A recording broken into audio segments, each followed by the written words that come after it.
So let's dive in. Picture this scene. They buried her just before noon. Right, and the sky itself felt heavy, gray, like the mood. Exactly. By dusk, the crowd. Well, they were gone. The last car had crunched down the gravel road, disappeared. Leaving just the quiet and those flowers. Yeah, the sympathy flowers. Bright at first, but now, starting to droop, wilt in the evening chill. A visual of the fading hope, almost. But one man stayed. Frank Monroe, 72 years old. A man who carried the weight of war and a lifetime of devotion. He stood right there, by Evelyn's fresh grave, his wife of nearly 5 decades. 45 years, maybe even 48, depending on the source. A long time. The silence around him was just immense, heavy with everything left unsaid. He wasn't ready. Not ready to say goodbye, not yet. And this is a man who'd seen things, right? Survived war zones. Scorching war zones, painful surgeries, 72 tough winters. He'd weathered it all. But this was different. Yeah, he said nothing had prepared him for this silence, this specific quiet. The quiet where her presence used to be. Her laughter, her touch. All gone. He stood there, almost like he was waiting for her to speak. Whispering things, maybe? Things only a husband could say after all those years. You can imagine. His frame, once so strong a Marine gunnery sergeant, Yeah, that posture. Straight as a rifle, they say. But now, diminished by age, sure, but also hunched, like he was carrying something invisible. The weight of grief? It's physical. And his eyes, steel gray, they describe them, commanded respect. But now, red-rimmed, tears he couldn't stop. Without her, the sources say he felt utterly lost, like the world had just turned hostile, foreign. Adrift. That's a powerful word for it. The whole atmosphere in that cemetery, it was thick with it. Unspoken grief. Like the air itself was holding its breath with him. And he had this small velvet pouch in his hand. Worn smooth. Something he wouldn't open. Right. Refused to open it. It held a promise, apparently. A secret for her. But she wasn't there to receive it. Exactly. It's just this raw, isolated moment. That need for an unfinished goodbye. We all know that feeling, right? A desperation for one more minute, one more word. And then, bam! The piece just shatters. The police lights. Piercing through the fog, the dusk, slicing through everything. Like an alarm bell in a sacred space. And a voice. Sharp. Loud. No compassion in it at all. What did it say? Booming across the grounds. You're trespassing. Wow. Just like that. So, here's the question we're digging into today. What happens when that kind of profound personal grief slams head-on into rigid rules, into cold procedure? The immovable object versus the unstoppable force of human emotion. Yeah. And how does this one desperate, isolated moment for one man, how does it become this turning point for a whole nation? All in just 7 minutes, apparently. That's the timeline we're looking at. It's an incredible sequence of events. That's the journey for this deep dive. That's absolutely right. Our mission here is to really unpack this story, piece by piece. Frank Monroe, 72, decorated Marine veteran, what happened at his wife Evelyn's grave, Arlington National Cemetery, no less. Such hallowed ground. Exactly. And it's not just about what happened, though the events are dramatic enough. It's about the why. Why did this specific incident, this collision of loss and protocol, strike such a nerve across the country? It clearly resonated deeply. It sparked a huge conversation. And our sources for this, well, they're pretty extensive. We've got powerful narratives that really put you in Frank's shoes, feeling that harrowing experience. But also the details. Yes, crucial details. The granular stuff, timings, who was involved, the key figures. You need all that for the full picture. Right, the context is everything. Absolutely. So we'll trace it all. From Frank's quiet despair there by the grave to the unexpected arrival of his allies. That's the 7-minute mark, isn't it? That's the turning point. And then the aftermath, the lasting changes that ripple out far beyond those cemetery gates. We'll look at the institutional responses, the power of that community stepping up, and just the profound effect of one man's grief. Okay, let's unpack it then. Let's really get into how this intensely personal moment for one man mourning his wife, how it unintentionally became this catalyst for something so much bigger. All right, part one. Let's start by really painting that picture of Frank Monroe, the retired gunny, and just how heavy his grief was that day. He's 72. His body, it bore the marks of service, of life, but age, and maybe even more, this loss. It had taken a toll. Yeah, diminish is the word they used. He'd lost Evelyn, his wife, of, 45, maybe 48 years. Right, the source is very slightly on the exact number, but nearly 5 decades. Lost her just 3 days before this. Cancer took her fast. 3 days. It's so raw. And his eyes, those commanding marine eyes, just red-rimmed, constantly wet. She didn't stop the tears. A physical sign of just how broken he felt inside. He was wearing this old suit, navy blue. And the detail that gets me, it was the same suit he wore when he proposed to Evelyn. Wow. Decades ago. Talk about symbolism. All right.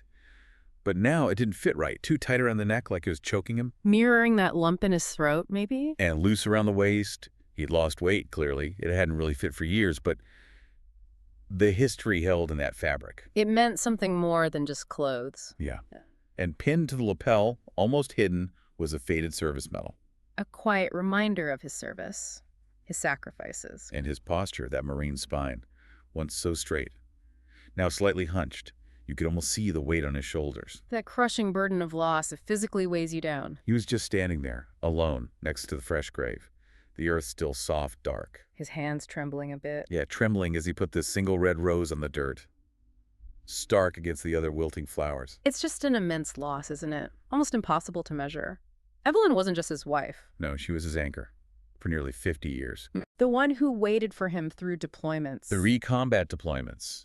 She sent letters, kept him going. She raised their kids, mostly alone while he was serving. Incredible strength. And maybe the most profound part, she nursed him through his own battles. PTSD, the physical wounds. He had a Purple Heart, a Bronze Star. She was there for all of it. His constant. So without her, he felt lost, adrift. The world suddenly felt alien, hostile. It wasn't just lost, it was like his whole world shattered. The absence of her laughter, her presence, unimaginable. The thought of going home to that silence. Utterly unbearable. And this is where it gets really compelling, connecting his grief to his past. You mean his military background? Exactly. The sources suggest this struggle, this particular grief, felt even harder, somehow more disorienting than anything he'd ever faced in combat. That connection is absolutely key. Frank Monroe, decorated Vietnam veteran, Purple Heart for being wounded, Bronze Star for heroism. This guy knew hardship. He'd faced death head on. Right. Survived war zones, surgeries, 72 winters, as the source puts it. But this silence, Evelyn's absence, he felt nothing had prepared him for it. Nothing. And this feeling, this grief, felt incredibly even harder than holding a dying buddy's hand in a shell crater during the war. Wow. Coming from a combat vet, this is everything about the depth of his pain. It really does. Battlefield horrors were one thing, but this quiet, permanent absence of Evelyn, it was a wound that left him defenseless. Which explains why he stayed, hours after the cemetery closed. His vigil. It wasn't defiance, it was desperation, standing there rooted as if waiting for her to speak. Whispering things only they would know. One hand on the cold headstone, maybe grounding himself, the other holding that velvet pouch. The one he wouldn't open, what was in it? A letter, written during the Gulf War, something he promised he'd show her someday. But someday never came. Tragically, no. So now, maybe too late, he felt this desperate need to read it to her, to keep that promise. Had he started reading it? He had, just moments before the confrontation.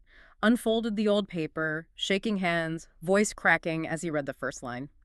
If you're reading this, it means I made it home. Oh, heartbreaking. Just gut-wrenching, and this really gets to the heart of it. His refusal to leave wasn't challenging authority. It was about keeping that final promise, a lifetime of devotion playing out. He knew the rules, the closing time, 5 p.m. Exactly. And now it was approaching 7:30 p.m., twilight deepening, darkness settling in. Logically, he knew he should go. But the thought of going back to that empty house, Unbearable. He had nowhere else he wanted to be. Leaving felt like abandoning her all over again. betraying those decades together. Yeah, so this profound commitment, this love, that's the backdrop for the clash that's about to happen. And that clash arrived abruptly, suddenly, those police lights, cutting through the fog, the quiet, Jarring. Violent, almost, in that setting. creating this surreal, disorienting feel. And then that voice booms out.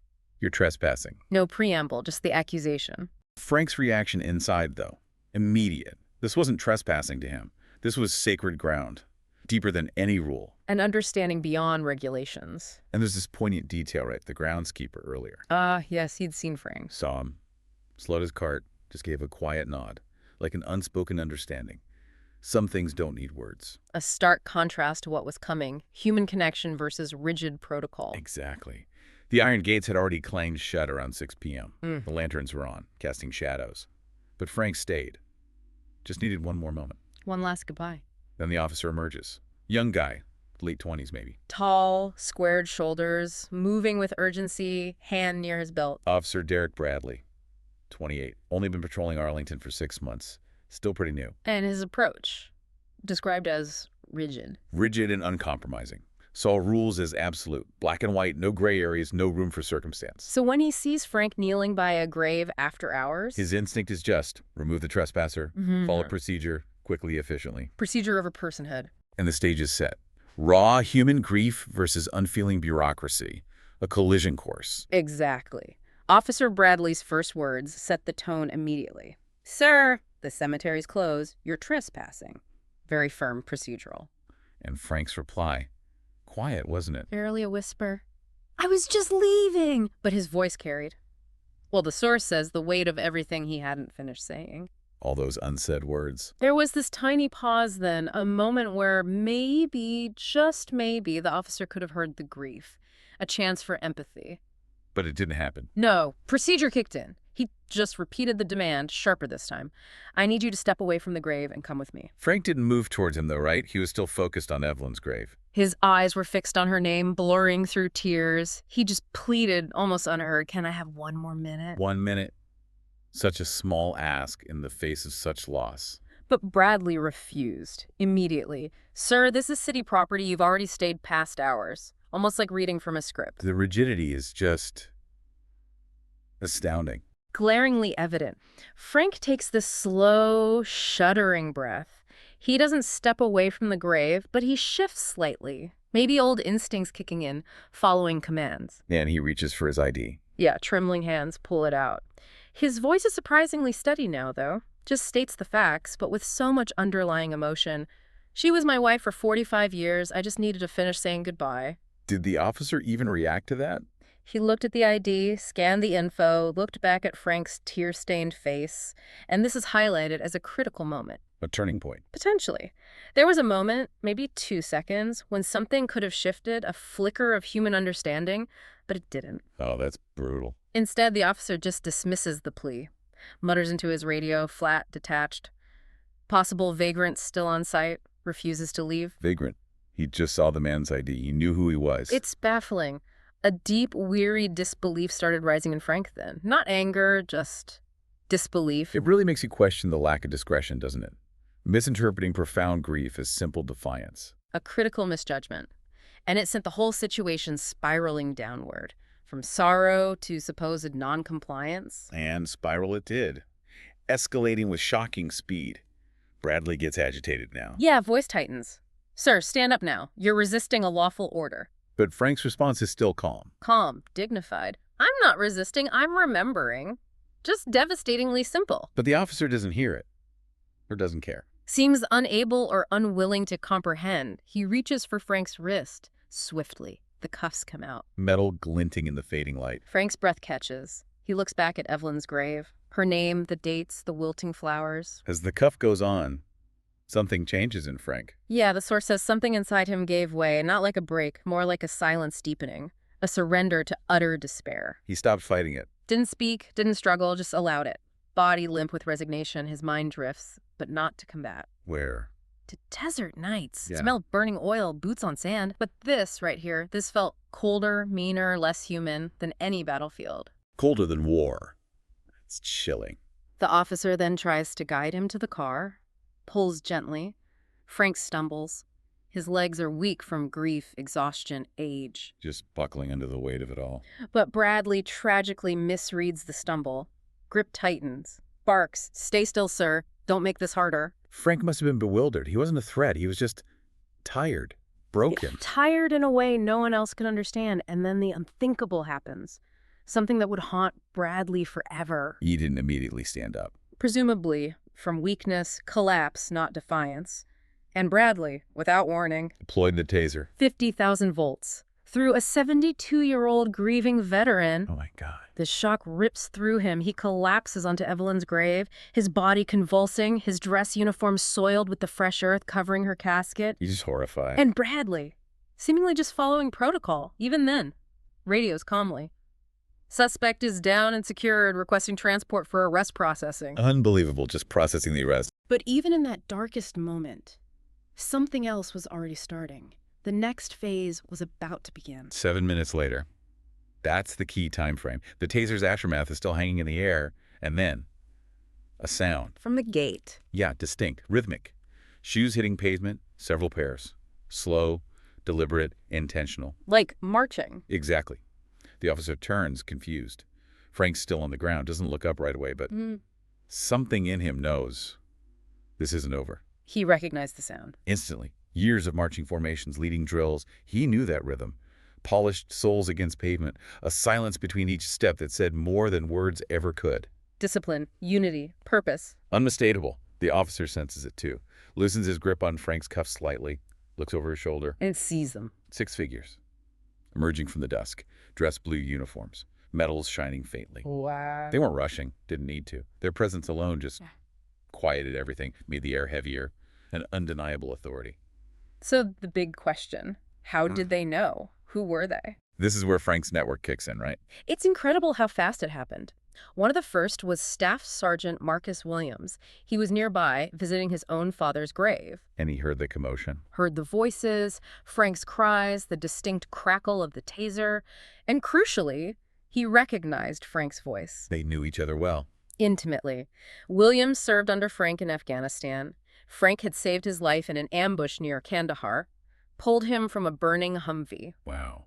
A life debt. And more than that, Frank helped him through the PTSD afterwards, became the father figure Williams never had. So I seeing Frank like that. Something primal and protective surged through him, eyes blazing with fury. He ran over. What did he do first? Yelled at Bradley, demanding answers, then immediately shielded Frank with his own body, called for medical help. And then activated the network. The informal Marine network. Texts, calls, spreading like wildfire. The message was simple, urgent.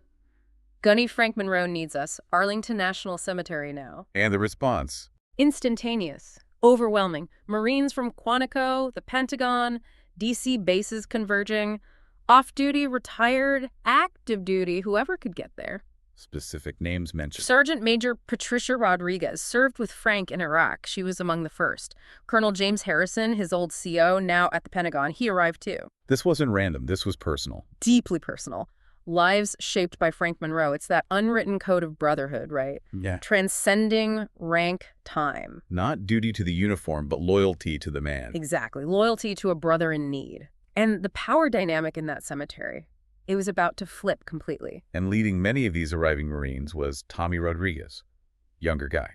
28, active duty. Frank had mentored him at the VFW. Tommy knew Frank well, knew about Evelyn, knew what that day meant. How did he find out? A frantic call from a neighbor. Something's wrong at the cemetery. It's Frank. Tommy didn't hesitate. Just pulled on his dress blues. Didn't even need details. Just knew he had to be there. And when he arrived, seeing Frank, his mentor, in cuffs, looking small, bewildered. While this young cop tries to look in control. It made Tommy's hands curl into fists behind his back. That protective fury kicking in. And the Marines moved with this silent power. Incredible. No shouting, no demands, just walking straight, steady together, a unified front. How did Officer Bradley react to that? He froze, completely unsure what was happening, overwhelmed by this silent, commanding presence materializing out of the dusk. And Frank, did he see them? He slowly turned his head, saw them coming, and for the first time all day, hope broke through. His eyes welled up again, but this time, relief. Profound relief, the realization, I'm not alone. Tommy didn't charge in, though. No, he looked straight at Frank first. Direct gaze. Not at the cuffs, but into his eyes. Yeah. Frank gave this tiny nod.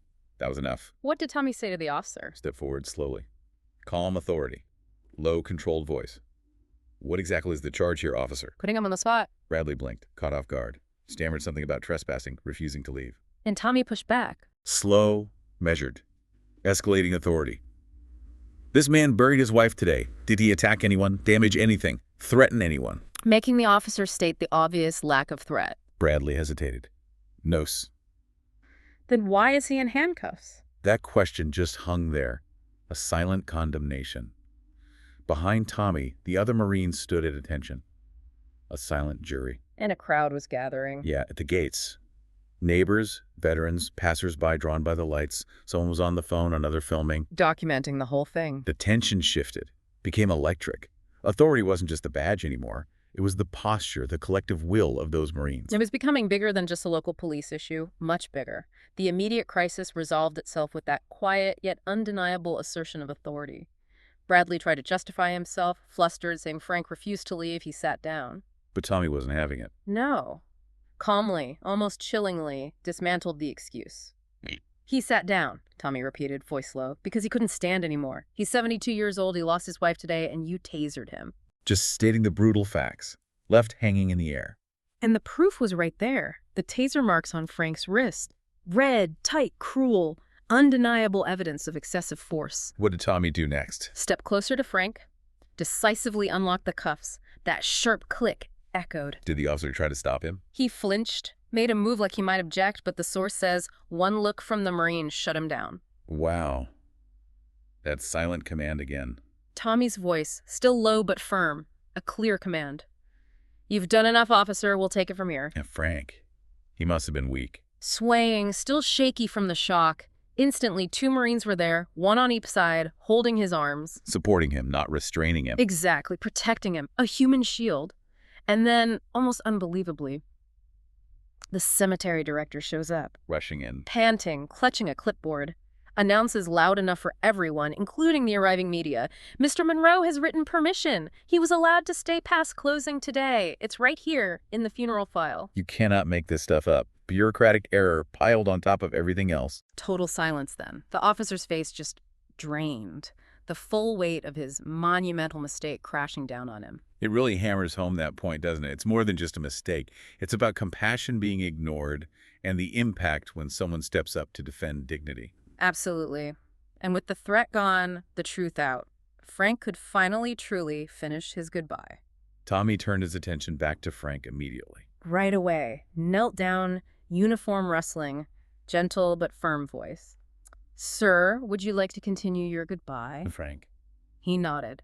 For the first time, a glimmer of strength back in his eyes. So the Marines helped him back to the grave. Gently guided him. It was a scene of profound respect. One Marine stood watch nearby like a sentinel, no more interruption. And the velvet pouch. Another Marine saw it, retrieved it gently, placed it back in Frank's hand with reverence. Tommy stayed with him. Right by his side. Silent, steady, present, an anchor. So Frank could finally read the letter. He unfolded that brittle, aged paper, hands still shaking but with purpose now.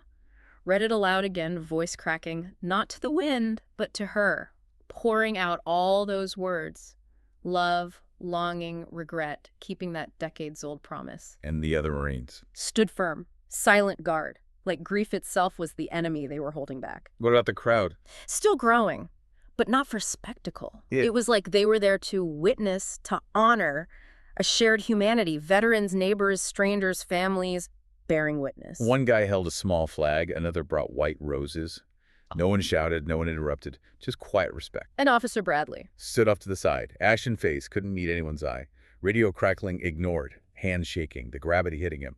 It's incredible how quickly it turned, from personal injustice to this national spectacle, this teachable moment. Exactly. The situation snowballed into a national story almost instantly. News crews were swarming Arlington, alerted by social media. The optics must have been terrible for the police department. Devastating. That video of Frank being tasered, recorded by a visitor, it went viral in minutes. Everywhere. Every major network. That image. The veteran collapsing on his wife's grave. In uniform. Indelible. It ignited the national conversation. Police accountability, treatment of veterans, the need for compassion and law enforcement. It hit all those nerves. The police chief arrived. Chief Robert Martinez, former Army sergeant himself, understood the culture, arrived quickly, assessed the situation, knew it was a crisis, first move, ordered Bradley away from the scene, took him out of command. And Frank. Even after all that, he made a statement. He did. Still weak, still recovering from the taser, but with this incredible resilience. Spoke to the media, the Marines circled around him. What did he say? His voice was shaky but clear. I want everyone to understand something, he started. I'm not angry at Officer Bradley. He's young. He was following what he thought were the rules. Wow. Forgiveness even then. But what happened here tonight can't happen to other families. When someone is grieving at their lowest point, they need compassion, not confrontation, understanding, not enforcement. He turned his own pain into advocacy immediately. Said Evelyn would have wanted something good to come from it, to prevent this pain for others. It's just an extraordinary capacity for grace, choosing reform over retribution. That act of grace itself became the catalyst, didn't it, for real change? Undeniably, it set everything that followed in motion. And that act of grace, seen by the whole country, it sparked immediate changes, right? Not just talk. Real policy changes. Chief Martinez saw the PR nightmare, sure, but more importantly, he saw the profound truth in Frank's words. He made an unprecedented call right there. Announcing new protocols. Effective immediately. New protocols for dealing with grieving families, veterans in crisis. It was a fundamental shift, putting the human element first. More than just damage control. Much more. And Officer Bradley, facing internal review, public backlash, he actually approached Frank To apologize. with clear, deep remorse, offered a heartfelt apology. Frank's response was incredible. What did he say? No anger, just sadness, maybe hope. Son, I hope you'll learn from this. Hope you'll remember. Behind every rule, every badge, there are real people with real pain. They deserve real compassion. That exchange itself became a symbol, didn't it? Accountability, but also redemption. Absolutely. And within weeks, the Frank Monroe Protocol wasn't just an Arlington thing. It started spreading. Departments across the country adopted it. What did the protocol actually require? Key things. Officers had to call a supervisor before arresting anyone over 65 for a nonviolent infraction. Extra layer of review. Right. What else? Revised training. Huge emphasis on de-escalation, empathetic communication, compassion in emotional situations. And they added crisis counselors to shifts. Professional support right there on the scene. Exactly. The core idea was understand the context, show basic human compassion before resorting to enforcement, shifting the whole paradigm. It's amazing. Frank's personal tragedy, that awful injustice, literally became a blueprint for national reform. Fundamentally reshaping how law enforcement approaches these vulnerable moments, ensuring other families wouldn't suffer the same way. And the impact wasn't just on paper, was it? The Frank Monroe Protocol had real-world effects. 5 years later, what did the sources show? Implemented in over 500 police departments nationwide, big cities, small towns, and crucially, a measurable decrease in confrontational incidents with grieving families and veterans. So it actually worked. Saved people from similar trauma. Countless individual moments of compassion, dignity preserved. The training program itself became a model, used worldwide, changing how officers are trained globally. What about Frank himself? Did things change for him? He kept visiting Evelyn's grave twice a week, but often he wasn't alone anymore. Other veterans who'd lost spouses started joining him. An informal support group. Meeting right there at Arlington, sharing memories, offering comfort, turning mourning into shared healing. And the letters kept coming. From strangers, veterans. Hundreds. From all over. Saying his story gave them strength, hope. He kept every single one. Read one to Evelyn each morning, sharing the compassion. And Officer Bradley? What happened to him? Remarkably, after retraining, counseling, community service, he transformed, became one of the biggest advocates for the new protocols. Used his own mistake as a teaching tool. Humbly, effectively, helping other officers understand compassion and discretion. And the Marines who rallied for Frank, They didn't just fade away. no, they formalized it, set up a support network, mentorship programs for veterans dealing with loss, ensuring no vet faces that alone again. It really makes you think about accountability and redemption, doesn't it? Not just punishment, but turning a mistake into something positive, foundational. Exactly, transforming it into systemic change. Frank's story became this symbol of honor, resilience, human connection. 3 weeks after that night, Frank went back to the cemetery, didn't he? With something specific. Carried this thick envelope, inside 7 handwritten letters, one for each Marine who stood with him that night. What did he write? Penned carefully, Evelyn taught him that script. Each started the same. I didn't know if I'd ever have brothers again until you walked through those gates. Oh, powerful. Poured out his gratitude, explained what it meant to be lifted up, shielded when he felt pushed down, to see honor not just in medals, but in their quiet footsteps. Did the Marines come back? A couple of weeks later, unannounced, no cameras, no news, just brothers returning. True connection. What did they do? Brought coffee, a folded flag, and that comfortable, understanding silence. Tommy put a hand on Frank's shoulder. No words needed. Frank must have felt that connection. He smiled. Small, weary, but stronger. A new peace. They stayed an hour, quiet camaraderie, then saluted him in unison and left. Just the echo of footsteps and peace. Frank kept up his routine, visiting Evelyn. Twice a week, always sharp. That old blue suit took on new meaning, sometimes flowers, sometimes just stories whispered to her or reading the letters he received. People started to recognize him. Yeah, not just from the news. They saw the quiet dignity as he knelt by the stone. Kids waved, veterans nodded respectfully. He became more than a victim. He became a symbol of what's right. The community changed, too. Arlington itself. Watched over differently. More respect, deeper understanding. Young officers patrolling there greeted people with genuine empathy, not just protocol. Some knew his story before meeting him. And when they saw him, Often a deferential, heartfelt, "Sir." It's clear, isn't it? Frank never asked to be a symbol. He just wanted to keep his promise to Evelyn. The promise. Don't let me be alone. his love for her, his dedication, it transcended him, became this beacon for the whole country. He never sought the spotlight, never asked to be that symbol. His only goal was keeping that promise to Evelyn. Don't let me be alone.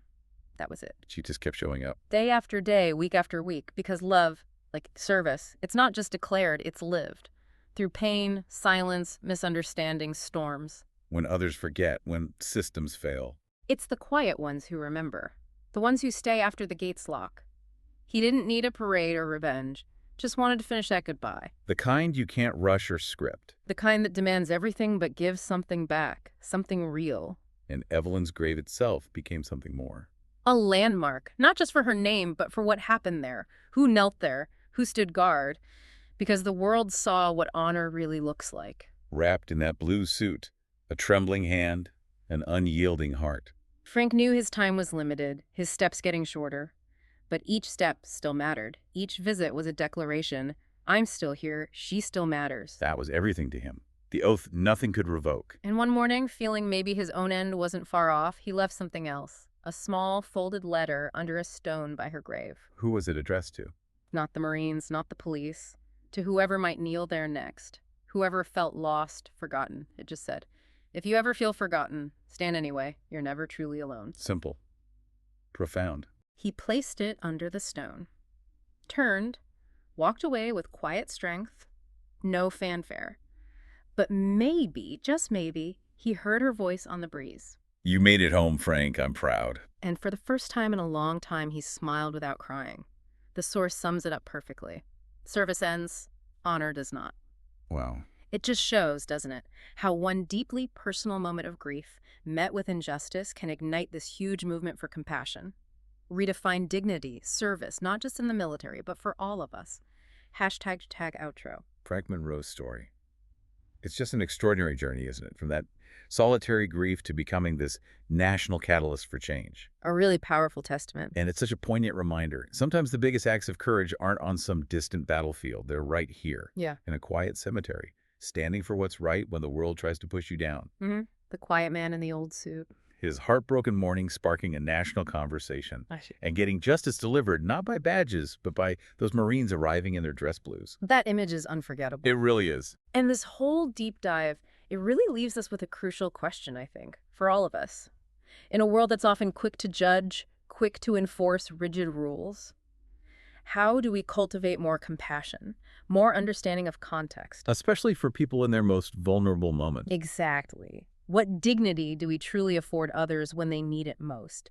Even if it means questioning the rules, challenging the way things are normally done. That's definitely something profound to mull over, to explore on your own, because really the story isn't just about a taser or a badge, or even one man's unbearable grief. It's about that quiet, determined march. Yeah.